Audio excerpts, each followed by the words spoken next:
Bruce? Halfman? Nobody else replied. Because he clearly has a spot to land. 1 minute. 1 minute. Yep.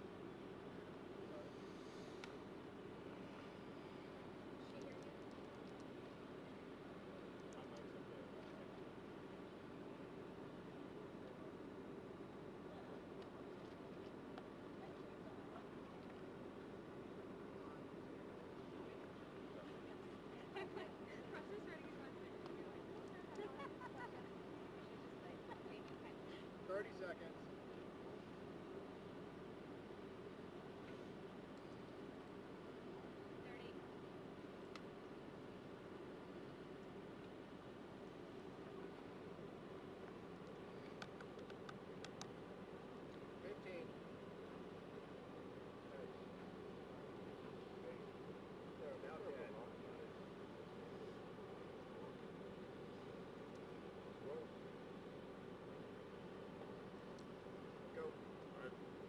Hey, good morning. Mike Reichling with the State Forestry, Public Information Officer.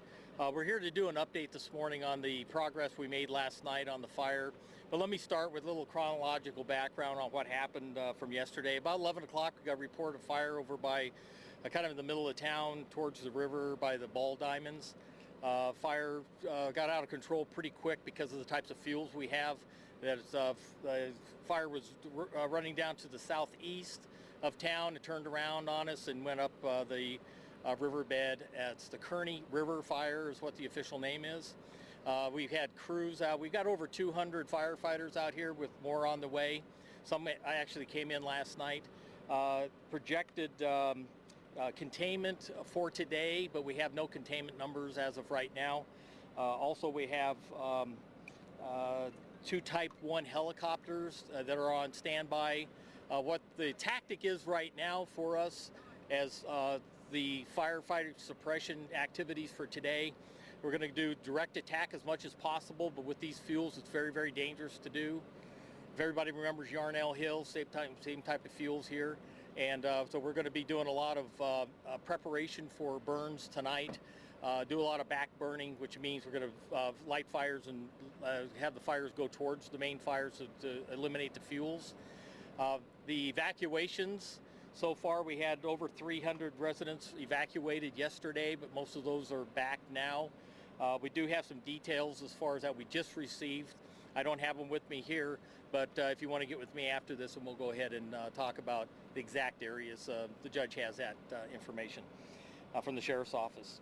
So we do have 2 dozers that have been brought in. They're going to be, those bulldozers are going to be used to do some fire breaks and working across Highway 177. There was a little, what we call slop over, a little fire on the other side of the highway. We've got that under control.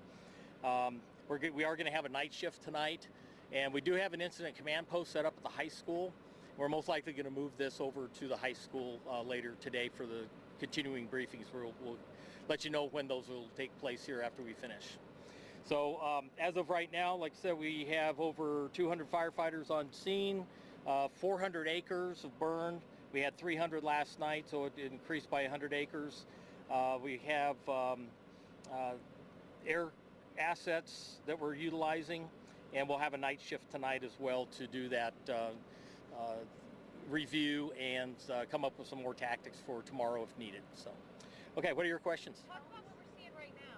We've been watching this all morning, and it's flaring up, and then it kind of goes down. Yes, and then that's. it flares up, and right now, if you take a look behind you, yes. It's pretty intense. Yeah, what happens is these salt cedars, they reach a certain ignition temperature, and then they explode like gasoline, and that's what you're seeing. As the fires burn along the ground, they'll get up into those trees, they'll get superheated, and they'll explode. And then they'll die right down once that fuel's been burned. And we've been seeing this when the fire was back over here yesterday afternoon. You could just see poof, poof, and that's just the characteristic of this type of fuel that's burning. How dangerous is having crews on the ground then? Because you don't know when. Yes, it's very dangerous. We had our 6 o'clock briefing for all the crews, and the number 1 thing was hydration. Number 2 thing was looking at your fuels, having evacuation routes, having good lookouts that are up on top, taking a look and communicating with the crews that are down working on the line. So all of those tactics are being put into place, and we're following exactly what we've been trained to do. We did have a few incidents yesterday. I found out last night late some of the crews that were brought in did have some medical issues. Nothing serious, more on precautionary, and so that's why we put out through the medical plan today, hydration, hydration, hydration, and get some rest. Because if you're out here for 45 minutes or so, it is very tasking on these crews. So we're rotating the crews, and those engine bosses are keeping an eye on their crew members so they don't get overheated. Homes and structures threatened?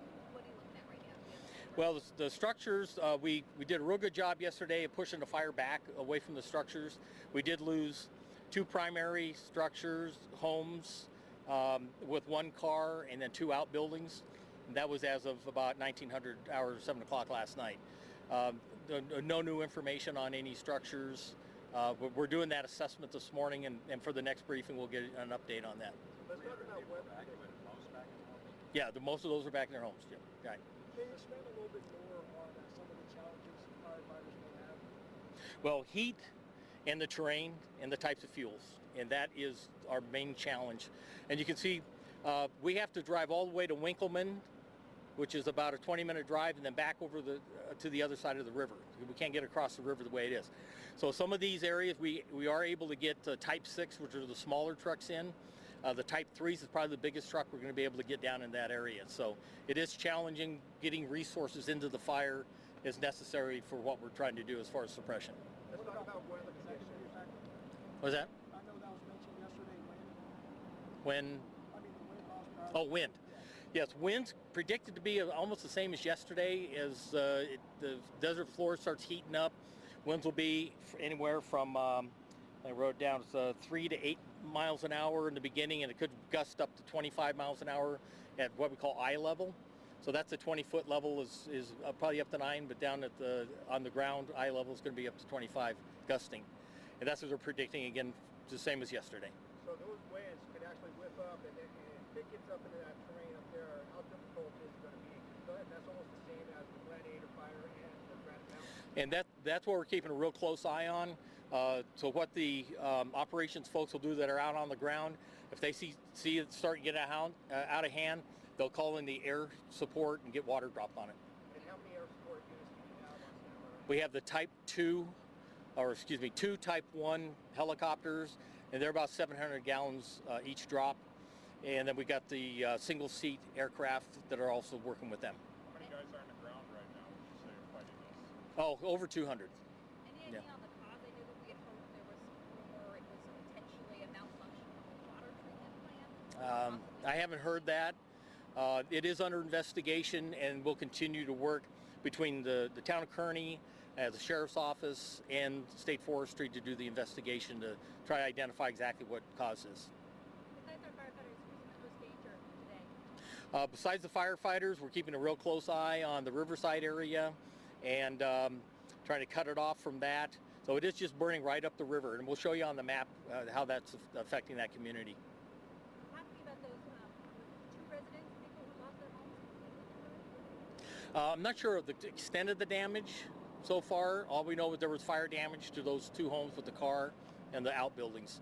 But we can get more information later on for you on it. And where was that? Was that down south? Yeah, it was down where the fire started on the kind of the southwest side of the town. Number, you said the containment, did you have a percentage on that? No, we don't have containment numbers now because we're doing an assessment today, and then we'll come up with some containment numbers. But this is a very interesting fire because it's kind of burning up the river, so it's really contained within the riverbed, but at the same time we can't put a number on it yet. Okay.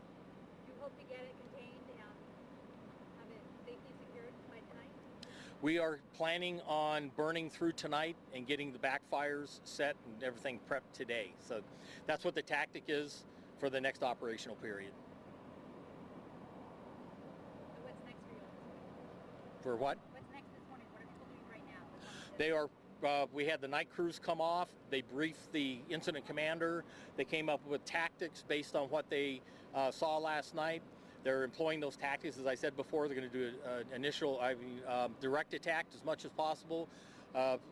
do some structure protection if necessary, prep for tonight, and get the crews out tonight as well.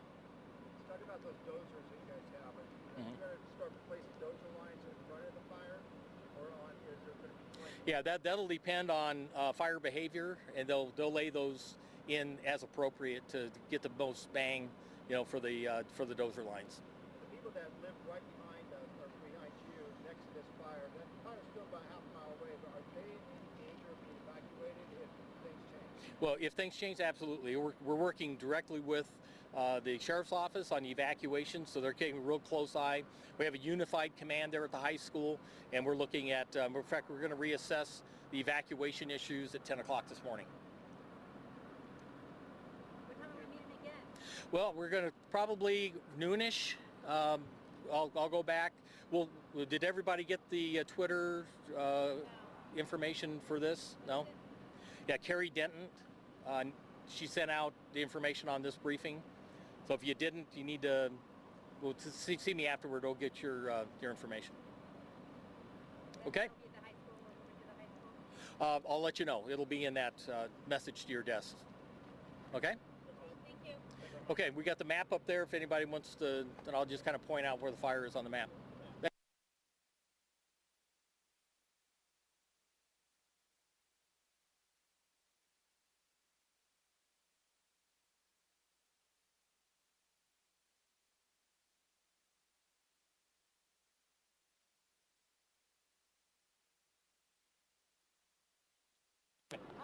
Just two quick questions.